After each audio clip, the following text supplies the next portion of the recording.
পবিত্র রমজানে নিত্য প্রয়োজনীয় দ্রব্যের মূল্য নিয়ন্ত্রণ ও ভেজাল প্রতিরোধে মাঠে নেমেছে আইনশৃঙ্খলা বাহিনী ও তদারকি সংস্থাগুলো। র্যাব, ভোক্তা অধিকার সংরক্ষণ অধিদপ্তর, বিএসটিআই সহ সরকারের 5টি প্রতিষ্ঠান যৌথভাবে অভিযানে নামে।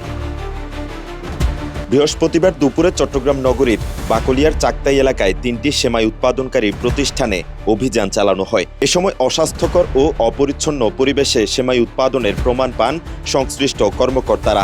এছাড়া ট্রেড লাইসেন্স না থাকার বিষয়টিও ধরা পড়ে। লাইসেন্সটা আসলে আমার ভুল হয়ে গেছে, জানি না।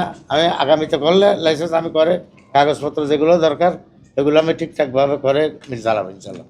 এই বছরের জন্য বাড়ানো হয়েছে, এবছর লাস্ট আর করবো না। সেখানে দেখলাম যে তাদের লাইসেন্সও নেই এবং তারা অস্বাস্থ্যকর পরিবেশে তারা সেমাই এবং নুডলস তৈরি করছে।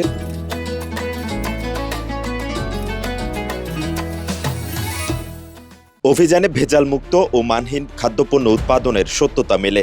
পাশাপাশি বিএসটিআই এর অনুমোদন ছাড়া পণ্য বাজারজাত করার প্রমাণও পাওয়া যায়, যা মানবদেহের জন্য মারাত্মক ক্ষতিকর বলে জানান সংশ্লিষ্ট কর্মকর্তারা। আপনারা জেনে থাকবেন, আমাদের যদি পানিটাই যদি ভালো না থাকে, যে প্রোডাক্টটা উৎপন্ন হচ্ছে প্রোডাক্টটাও নিশ্চয়ই ভালো থাকবে না। এই প্রোডাক্টটা ভালো না থাকলে আমাদের এই ভার্মিসিলির সাথে যে পানির জীবাণুটা যদি থেকে যায় আপনার, সেক্ষেত্রে আমাদের স্বাস্থ্যগত নানান ঝুঁকির বিষয়টা তো থাকতেই।